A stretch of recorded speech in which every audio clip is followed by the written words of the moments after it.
Sou um filho amado de Deus, vencendo nas áreas de rejeição, baixa estima, sexualidade. Meu nome é Edmilson. Eu vim caminhando ali daquela região onde a gente senta ali para cá. Parecia que tinham 2 quilômetros de lá aqui, porque não é fácil estar aqui. Mas amém, que o Senhor, nos honra, nos dá a possibilidade de sermos instrumento na mão dEle. Queria também aqui, eu não sou, quem me conhece sabe que eu não sou de fazer média, mas eu queria honrar a vida do pastor Cláudio, ele não gosta que chama assim, é o Claudião, nosso querido Claudião, que nos dá a possibilidade de crescer, de nos dedicar, a se entregar nos ministérios e ser instrumento nas mãos de Deus, em todas as frentes que tem no 30 Semanas. Eu sou suspeito em falar desse ministério, porque eu amo demais esse ministério, minha esposa também está ali, ela foi a pessoa que entrou na brecha por mim, através do ministério, e eu só posso estar aqui hoje porque alguém acreditou, alguém lutou por mim, alguém também procurou restaurar o relacionamento, que foi ela, que a Luzia faz assim, Lu, faz assim, ó, olha lá. E lutou por mim e Deus ele nos abençoou, restaurou nosso casamento, que é um casamento improvável, e hoje nós estamos aqui juntos servindo nesse ministério. Nosso filho também serve no ministério, lá nos jovens, então, no Extreme. Então, nós somos uma família que somos 30 semanas na veia. Então, eu indico para você que é um ministério onde, se você realmente decidir receber cura, você vai receber cura, em nome de Jesus. Amém? Estão felizes hoje, gente? O Brasil perdeu, a seleção brasileira de futebol perdeu. Mas, estou vendo gente de verde e amarelo aqui, ó, a gente continua sendo brasileiro, A gente não é brasileiro por causa do futebol, a gente é primeiro brasileiro, depois existe o futebol. Então, foi uma derrota. A gente aprende muito mais com a dor do que com a felicidade, com a alegria, E que a gente prossiga sendo brasileiro 24 horas por dia, todos os dias da semana, Levando essa mensagem no peito de que nós precisamos orar pelo nosso país, para que ele continue rumando para um destino profético que Deus criou para nós. Em nome de Jesus. Queridos, nós estamos na 18ª semana, deixa eu olhar meu tempo ali, somar o tempo. Na quinta decisão, a página da apostila onde você vai acompanhar aí, a página 195. E nós vamos falar um pouquinho hoje de sair da zona de conforto. Bom, começando aqui em Deuteronômio 5:29, eu vou obedecer. Quem dera eles tivessem sempre no coração esta disposição para temer-me e para obedecer a todos os meus mandamentos. Assim tudo iria bem com eles e com seus descendentes para sempre. Então, a obediência é uma coisa que Deus preza muito no nosso coração. Que nós obedeçamos ao nosso Deus por amor. Saia da zona de conforto. Em João 14:21 diz assim: quem tem os meus mandamentos e lhes obedece, esse é o que me ama. Então, ao longo da vida, a gente vai criando, a gente vai gastando tempo, construindo barreiras de proteção, zonas da nossa vida onde para nós se torna confortável e seguro viver. Então, a gente vai ali protegendo a nossa saúde, protegendo a nossa família, protegendo a nossa vida financeira, a nossa formação acadêmica, e vai criando formas de proteção. O grande problema é que ao longo desse processo, nós também vamos criando junto disso, zonas de conforto. O que são essas zonas de conforto? São situações, são ocasiões, são coisas, causas, que nos fazem nos sentir seguros, onde a gente não se sente ansioso, onde aquela situação nos torna, em muitos momentos, nos dá a sensação de segurança, uma falsa segurança. O problema é que essas sensações de segurança, esses locais para onde a gente vai para fugir de muitas coisas, que são as zonas de conforto, elas acabam nos desviando do propósito do Pai. Deus ele nos criou com um propósito. E quando a gente fica preso às zonas de conforto, esse propósito fica desviado. É muito mais difícil atingi-lo.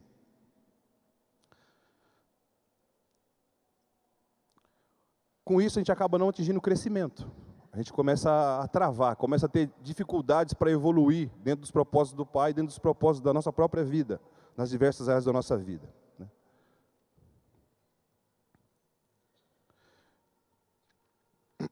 Diariamente, você deve se motivar para o novo, para o que está à frente. Mas a sua zona de conforto o puxa para trás. Muitas vezes, seguimos andando e continuando, mas em algum momento somos forçados a mudar e ficamos bastante assustados com isso. Tenha calma, você não está sozinho. Você tanto não está sozinho que eu diria para você hoje, né, mais do que nunca, que eu estou saindo nesse momento de uma zona de conforto. Como para mim sempre foi difícil me expor. Eu fui um adolescente, uma criança extremamente tímida. Pra vocês terem ideia, só para ilustrar um pouco, quando eu tinha ali por volta dos meus 6, 7 anos de idade, quem aqui é da década de 70 aqui? Levanta a mão, por favor. Pois é, vocês vão lembrar disso que eu vou falar agora. A gente tinha uma brincadeira nas escolas, que era o pera, uva, maçã, salada mista. Vocês lembram disso aí, não? Quem lembra disso aí?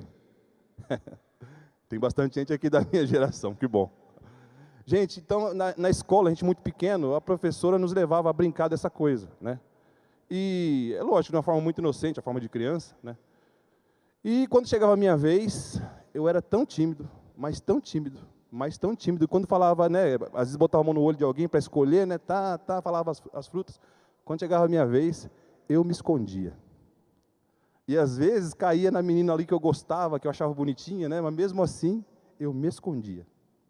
A professora tinha que me buscar atrás de alguma coisa, porque eu não queria de jeito nenhum participar da brincadeira. Ao que chegava nesse momento, era o momento mais tenso possível, porque eu não queria de forma nenhuma me expor. Então, eu sempre fui extremamente tímido. E estar aqui, falar um pouco da minha própria vida, do meu testemunho, e falar aqui da palavra, mesmo aqui, no ambiente onde eu estou acostumado a servir, é um confronto, é uma zona de conforto que está sendo quebrada hoje, em nome de Jesus. Então, que a gente aprenda, né, isso é só um exemplo, mas que a gente aprenda, então, a não permitir que as zonas de conforto nos parem. Deus, ele tem ministérios para nós, ele tem situações que nós precisamos viver para abençoar outras pessoas. A vida não é só sobre nós, é para que nós possamos ser curados e assim ser instrumento de cura na vida de outros. Então, que a gente se permita sair da zona de conforto.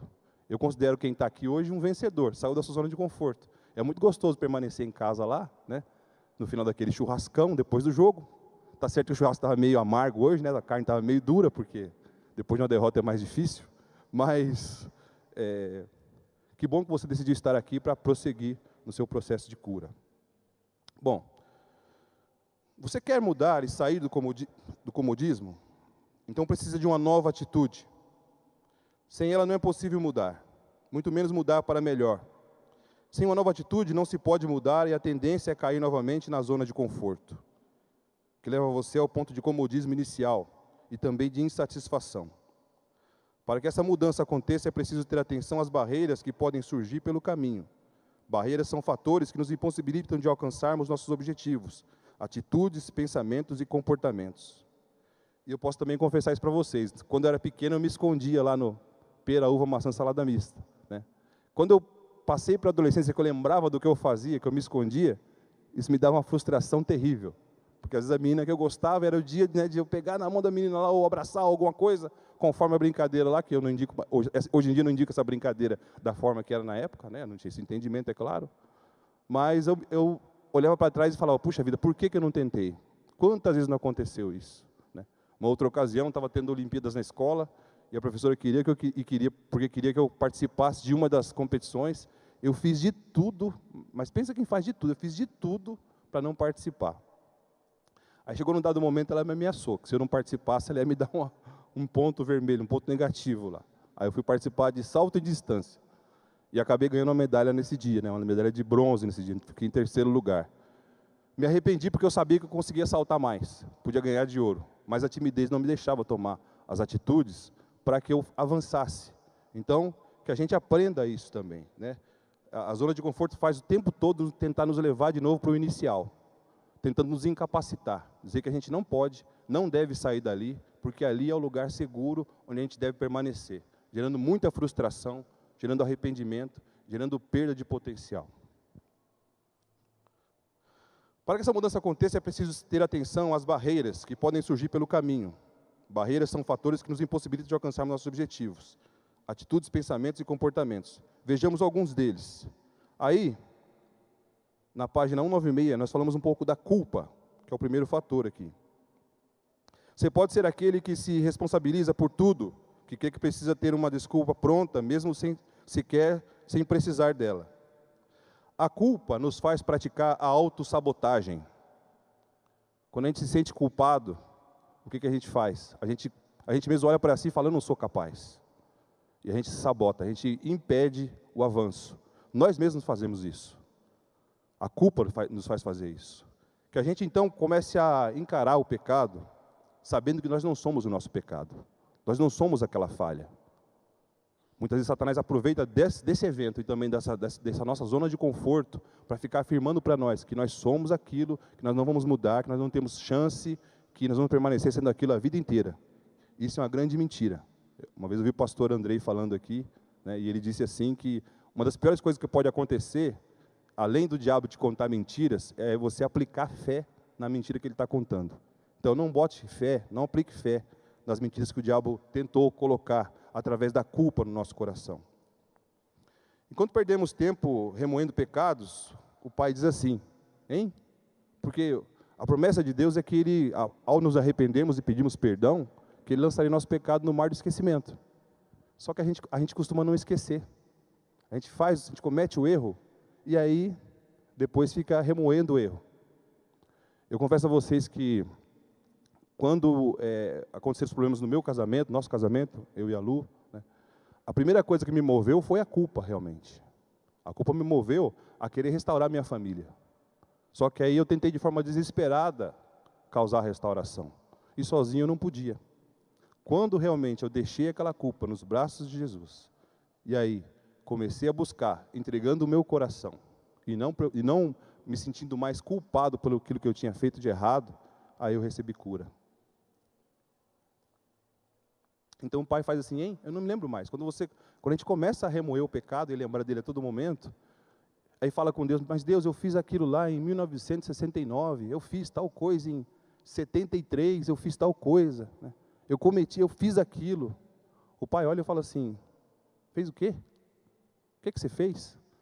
Aí em algum momento ele vira para Jesus e pergunta, ô filho, o que ele fez mesmo? Aí Jesus olha para o Espírito Santo e fala assim, do que ele está falando mesmo? Quer dizer, já não existe mais. Não se prenda.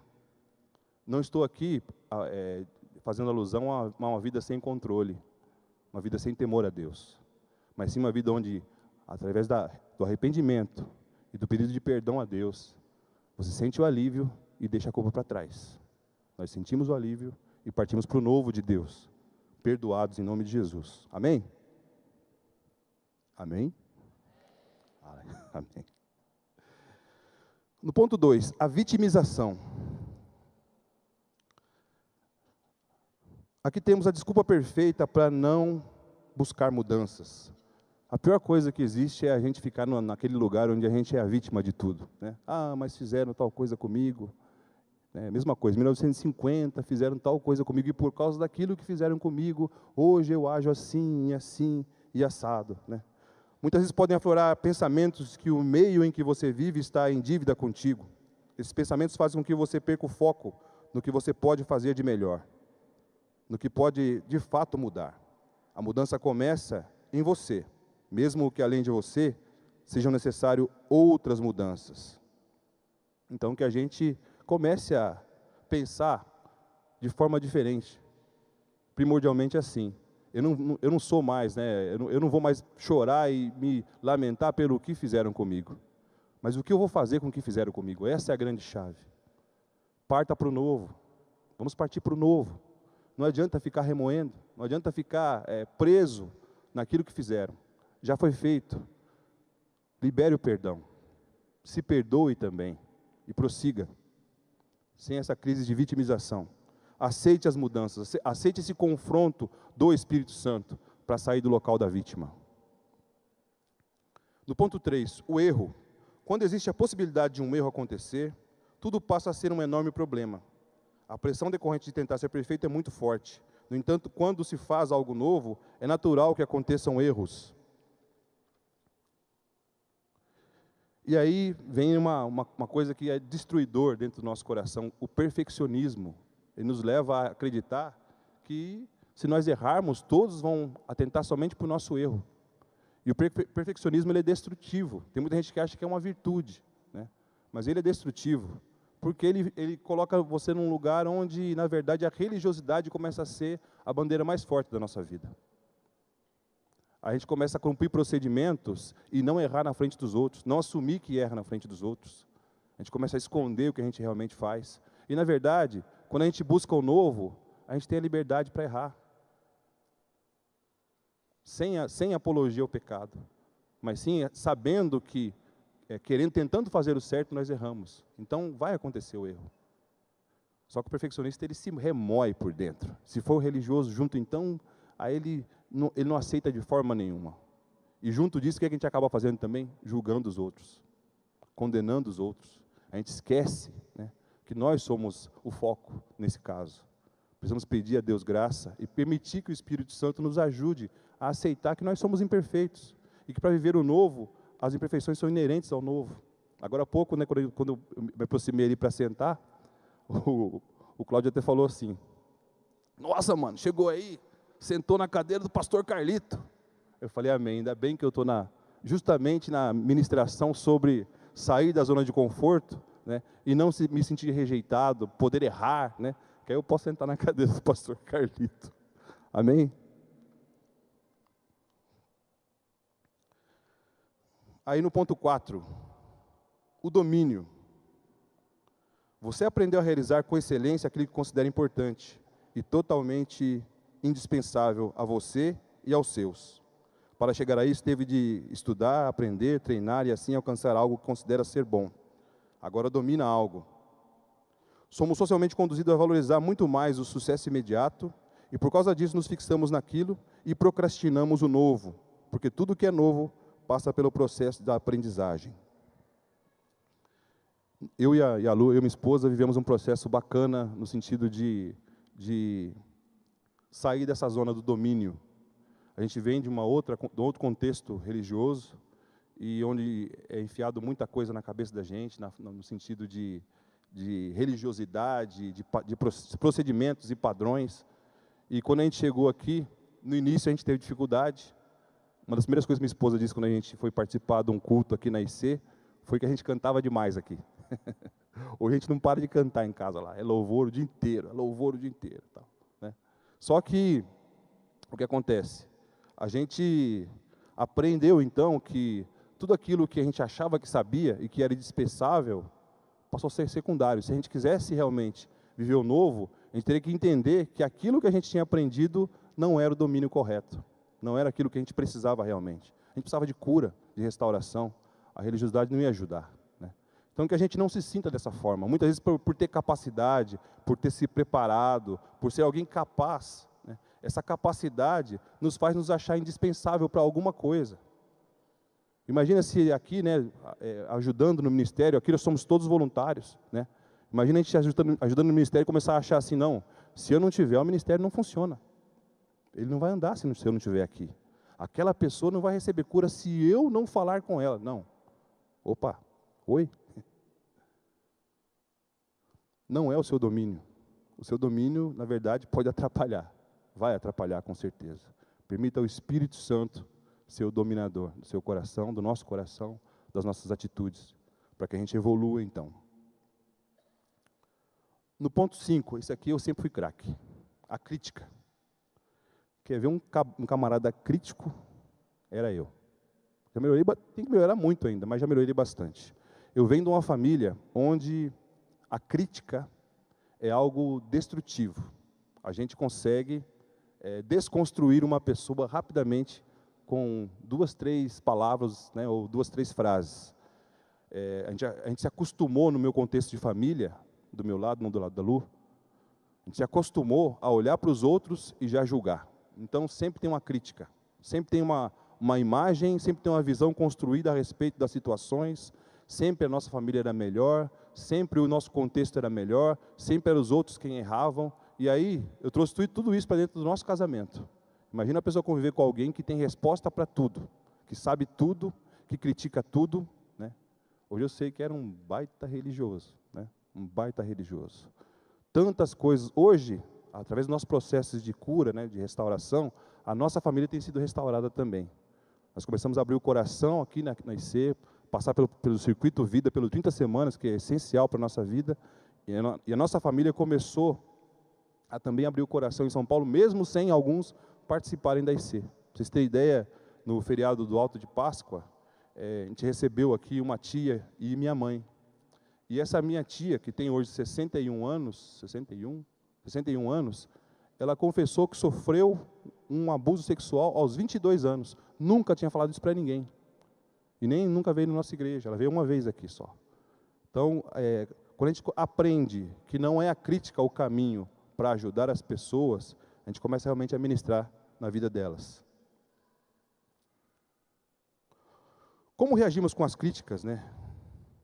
Quem aqui já foi criticado pelo Espírito Santo? Já ouviram falando no seu coração assim, olha... Pois é, uma das coisas que me incomodou bastante quando a minha esposa começou 30 semanas foi justamente isso. Ela chegava para mim e falava assim, aí depois vai aparecer o ministério do cotovelo, tá, gente? Porque ela chegava para mim e falava assim, ó, você faz isso, isso e aquilo, você faz. Eu falava, que? Faço que nada, faço nada. É você que faz isso, isso, isso e aquilo. E continuei por um tempo assim. Continuei por um tempo, fui tocando, né? Aí, um dia em oração, eu perguntei para Jesus, eu faço isso mesmo, sou assim. Ele falou assim, filho, eu te amo muito mais. Você faz realmente, você é assim. Então, querido, principalmente os homens, né? Nós temos homens, nós sofremos da síndrome de Adão. Sabe qual que é a síndrome de Adão? A esposa vem e dá aquela cutucada na nossa costela assim, sabe o ministério cotovelo? Dá aquela cutucada assim e fala, ó, você faz tal coisa, você é assim. A gente fala, não, coisa nenhuma, igualzinho a Adão. Lembra de Adão quando Deus chegou no jardim, que ele tinha comido o fruto que Eva ofereceu para ele? O que ele falou? Foi a mulher que o Senhor me deu. Ela, ó, a mulher que o Senhor me deu. Ele culpou a mulher, culpou Deus na mesma frase. Esperto, né? Nós fazemos isso, homens, como ninguém. Como ninguém. Então, cuidado aí para não ser apenas crítico e não aceitar as críticas. E aí, falando no geral, não só para os homens, para as mulheres também, né? Quando a crítica vier, pare, procure escutar o Espírito Santo de Deus. Se for alguém, instrumento de Deus também, ouça. Não trate o seu crítico como um inimigo, como alguém que está ali só para te destruir. O seu crítico está ali e geralmente ele é uma lixa colocada por Deus para refinar, para tirar suas arestas, tirar nossas arestas.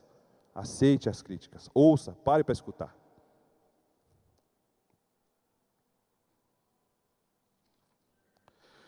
Se você estivesse recebendo críticas como ataques pessoais e não como oportunidade de melhoria, como você saberá se precisa ou não melhorar? Por isso que a gente precisa ouvir, parar para atentar para as críticas, né? Receba como oportunidade de melhorias, porque senão a gente não consegue melhorar. Sem ser criticado, não tem como melhorar. Amém? No ponto 6. A atitude. Nenhuma mudança significativa se opera simplesmente pelo conhecimento ou pelas intenções, por melhores que sejam. Dizer, vou fazer, não basta. Não muda nada.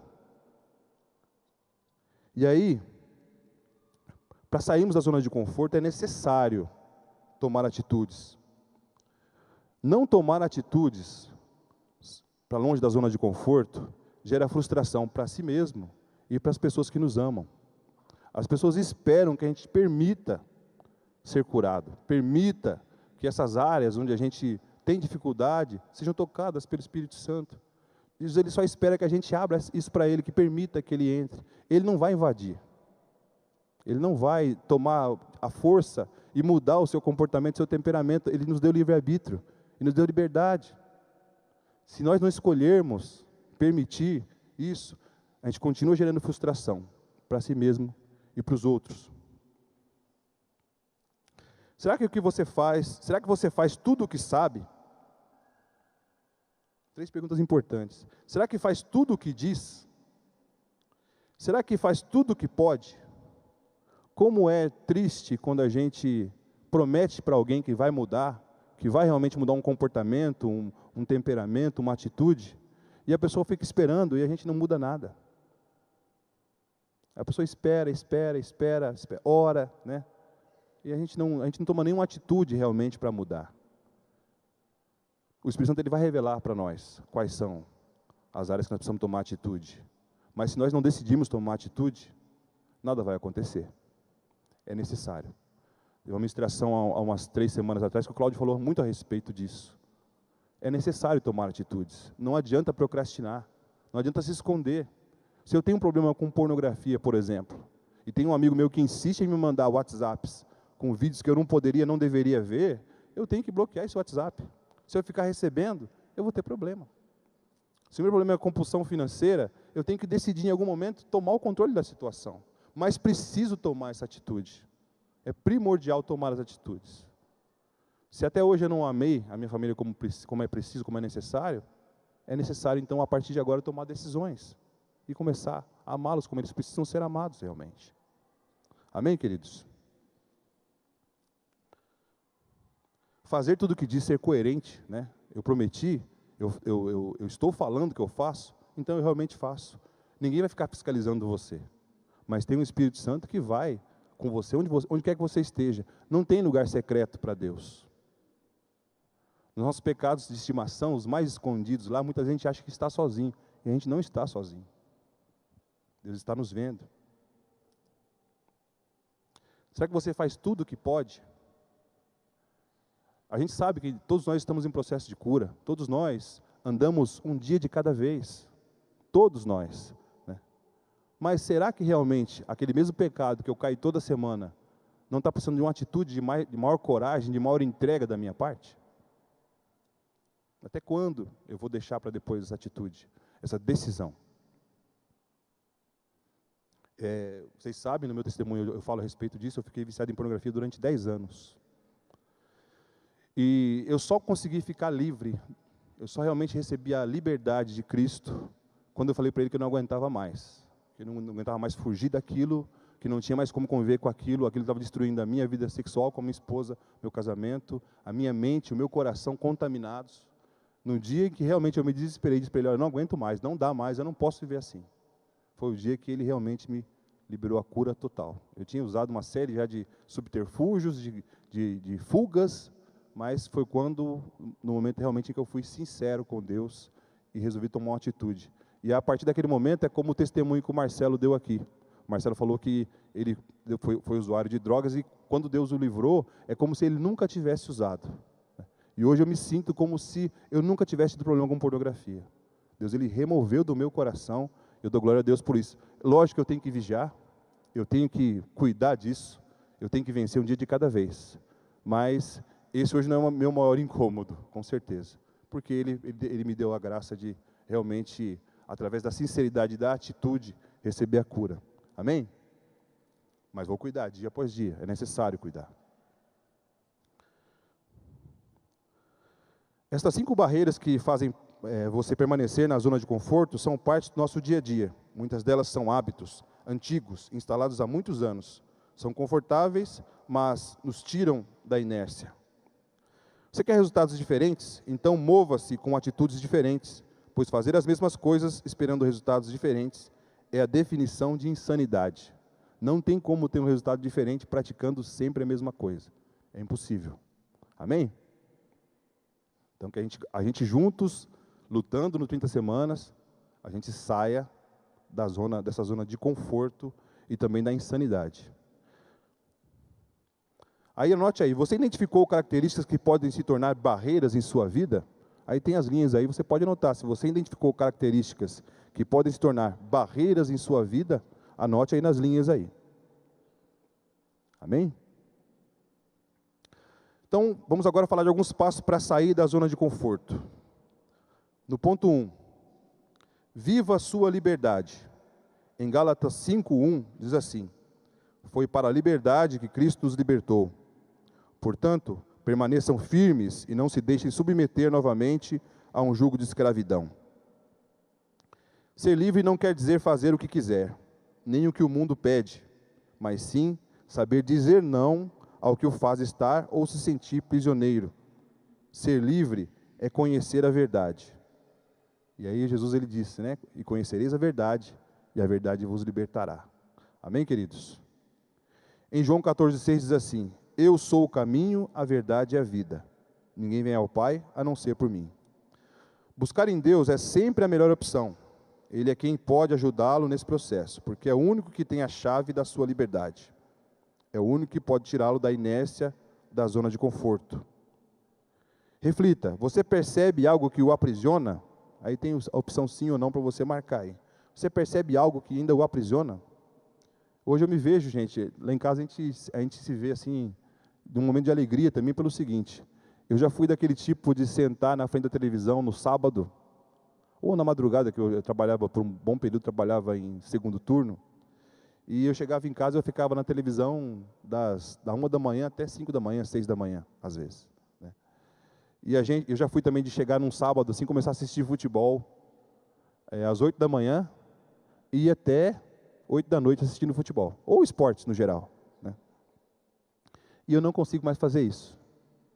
Lá em casa a gente até cortou a TV por assinatura, porque a TV passou a ser um negócio secundário.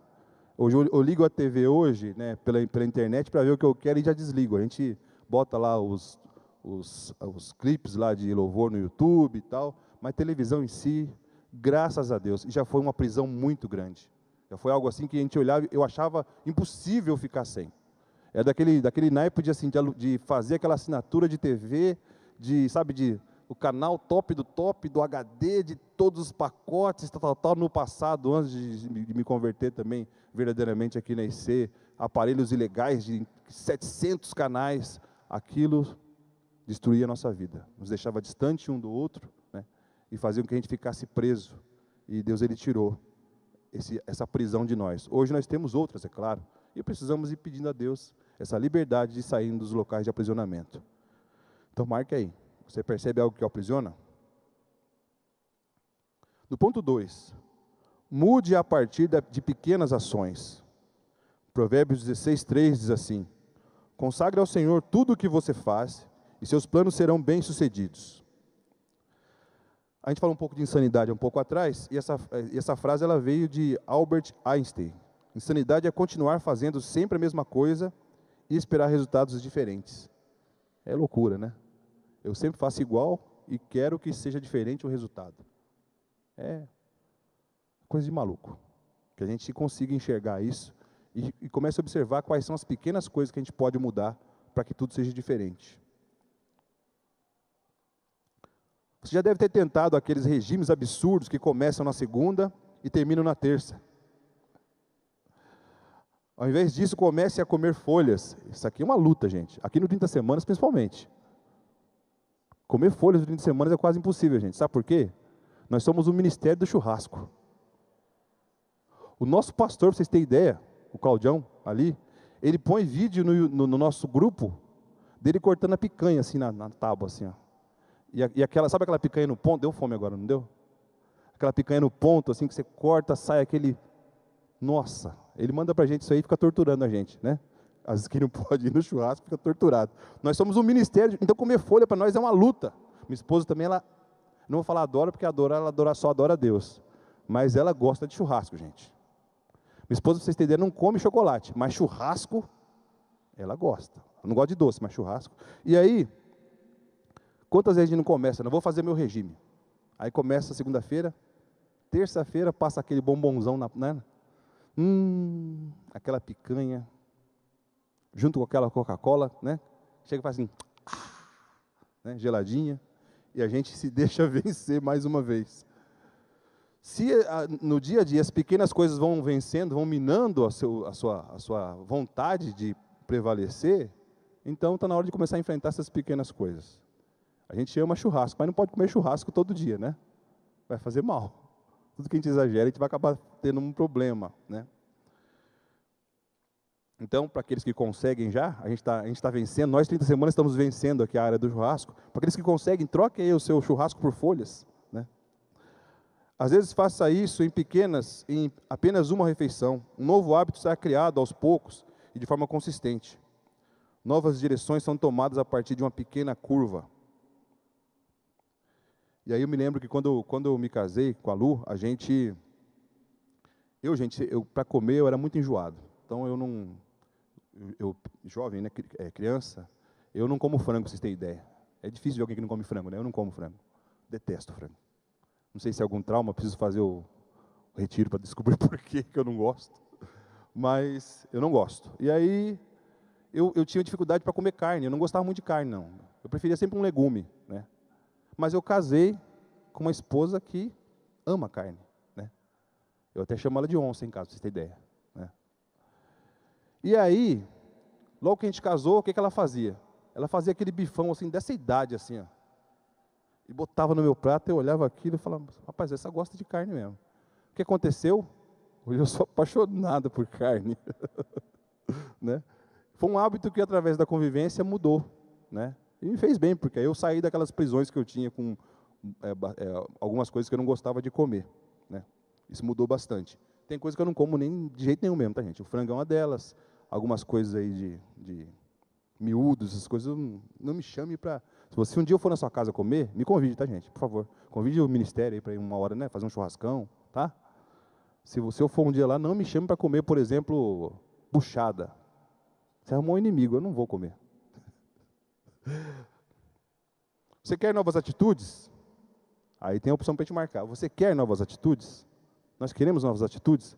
Marque aí.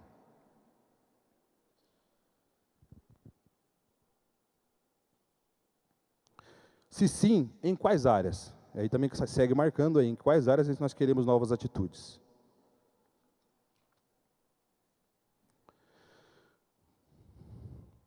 No ponto 3, procure tomar as atitudes que Jesus tomaria. Filipenses 2:5 diz assim: seja a atitude de vocês a mesma de Cristo Jesus. Jesus é o exemplo de ser humano livre, ele é o padrão de uma existência que Deus deseja. O seu pai lhe disse isso: este é o meu filho amado, em quem me agrado. Se há algo em você que não se parece com Jesus, isso está errado. Por isso, é tão importante conhecer a Jesus todos os dias e a cada dia mais. No 30 Semanas, pessoas que já estão mais próximas de Jesus confessam e testemunham que já estiveram onde você está e lutaram contra a zona de conforto, contra o que muitos até diziam que não tinha problema e falavam que deveriam continuar na mesma. Agora, assim como você também poderá viver, elas experimentam de forma profunda a liberdade em Cristo, mudando a cada dia, crescendo a cada dia, vivendo plenamente com o Pai. O 30 Semanas é um ambiente onde nós aprendemos a deixar nossas máscaras para trás. Nós não precisamos aqui ser falsos e nem fingir que nós já estamos curados. Eu lembro quando eu cheguei no 30 Semanas, eu não fiz o ciclo completo a primeira vez, e eu fui partilhar num grupo de baixa estima. E eu cheguei lá e eu ouvi diversas coisas no grupo, né? E eu olhava assim ao redor e falava assim, cara, eu não tenho coragem de falar a coisa que esse pessoal está falando aqui. Aí logo que eu comecei falando assim, tá tudo bem. Não, tá tudo bem, eu me sinto bem, e tudo bem, né? Só que, mesmo sem eu perceber, dia após dia que eu vinha, o Espírito Santo ia me confrontando. E pessoas que estavam ali junto comigo no grupo falavam coisas que eu vivia. Então esse é um ambiente onde as máscaras podem cair. Não é necessário fingir ser que a gente não é aqui. Ao contrário, é um ambiente onde ele estimula que você permita que as máscaras caiam, que nós permitamos isso. Gente, todos os dias, todos nós estamos vencendo, todos os dias. Todos nós temos zonas onde é necessário nós entregarmos um pouco mais a Cristo e pedir a Ele direcionamento e também graça, para que a gente não caia. Então, que a gente chegue aqui e seja autêntico, consiga realmente abrir o coração, partilhar e dizer aquilo que a gente realmente é, nos cura. Tá? É no princípio de Salmos 32. Né? Enquanto escondi o meu pecado, envelheceram os meus ossos. Né? É justamente esse o princípio. Quando eu tiro para fora, eu trago aquilo para a luz, aquilo para de me atormentar. Satanás perde direito sobre setores da nossa vida quando a gente coloca aquilo que está escondido na luz. Ele não pode mais usar contra nós. Assim é o pecado, assim é algo escondido, assim são nossos traumas, nossas dores. Ele não pode mais nos enganar e nem nos parar através das opressões em cima daquilo que nós já fizemos, né? Dos pecados que nós já recebemos perdão, ou dos traumas que a gente guarda, ou das máscaras que a gente tinha. Recentemente eu precisava conversar com o meu chefe e eu tinha que falar com ele a respeito da minha formação acadêmica, que eu comecei e parei várias vezes, mas através também dos apontamentos da minha esposa, que Deus foi falando com ela, hoje a gente está alinhado nesse aspecto, Deus nos abençoou mesmo e abriu uma nova porta para que eu possa concluir minha formação. Mas eu precisava comentar isso com o meu chefe, porque por algum período, eu não tinha como conversar com ele profundamente a respeito disso. E ele acreditava que eu continuava estudando e eu tinha parado. Isso começou a virar um monstro dentro de mim, começou a virar uma montanha gigantesca, porque eu encontrava ele, precisava falar disso e não conseguia falar. E aí, toda vez que eu encontrava ele, eu ficava oprimido. E Satanás ficava assim no meu ouvido: está vendo? Você não falou com ele, você é um mentiroso, você é um enganador. Ele não tá sabendo da sua situação. Aí chegou um dado momento, eu comecei a orar a respeito disso, e aí Deus falou para mim assim: você vai falar com ele hoje. A hora que ele falou assim, você vai falar com ele hoje, meu joelho fez assim, né? É hoje. E aí lá vai eu falar com ele. Todo aquele castelo que eu tinha construído na minha cabeça a respeito qual seria a reação dele, que eu poderia perder meu emprego, que ele ia ficar irado, que ele ia me perseguir. Gente, nada disso aconteceu. Satanás estava brincando com as minhas emoções, com a minha inteligência, com a minha espiritualidade, e eu estava permitindo. Foi só colocar na luz. Então faça essa experiência. Coloque aquilo que te atormenta na luz. E o Senhor Jesus vai te curar, vai trazer liberdade para você. E você vai ser curado em nome de Jesus. Amém?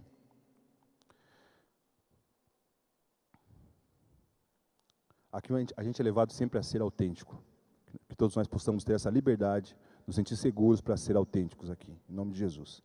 Gênesis 15:1, já na conclusão, diz assim: depois dessas coisas, o Senhor falou a Abraão, numa visão: não tenha medo, Abraão, eu sou o seu escudo, grande será a sua recompensa. Abraão é um grande exemplo de alguém que obedeceu e saiu da zona de conforto. Ele tinha a ordem do Eterno de sair do meio de sua terra e de seus parentes. Abraão não obedeceu plenamente, pois no primeiro momento levou seu sobrinho Ló consigo. Mas Deus não tem problema de autoestima. Ele recompensa qualquer esforço de obedecê-lo. E foi assim com Abraão. Deus esteve com ele e o fez prosperar. Mas observe o que a Bíblia diz: mais tarde, quando Abraão obedeceu a ordem completamente, deixando seu sobrinho Ló prosseguir para outro caminho. Perceba o detalhe: depois que Ló separou-se dele. Aí em Gênesis 13, de 14 a 16, diz assim: diz o Senhor a Abraão, depois que Ló separou-se dele: de onde você está? Olhe para o norte, para o sul, para o leste e para o oeste. Toda a terra que você está vendo, darei a você e a sua descendência para sempre. Tornarei a sua descendência tão numerosa como o pó da terra. Se for possível contar o pó da terra, também se poderá contar a sua descendência.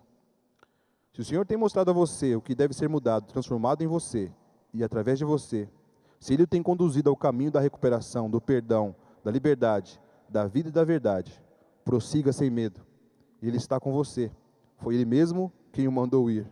Então obedeça. Abraão obedeceu parcialmente, foi abençoado. Mas quando ele resolveu obedecer totalmente, Deus revelou todo o plano que Ele tinha para ele. Amém? Que a gente aprenda então e tenha esse coração disponível para obedecer completamente a Deus. E nesse ambiente aqui, uma obediência a Ele é justamente a gente aceitar sair da zona de conforto. Amém, queridos?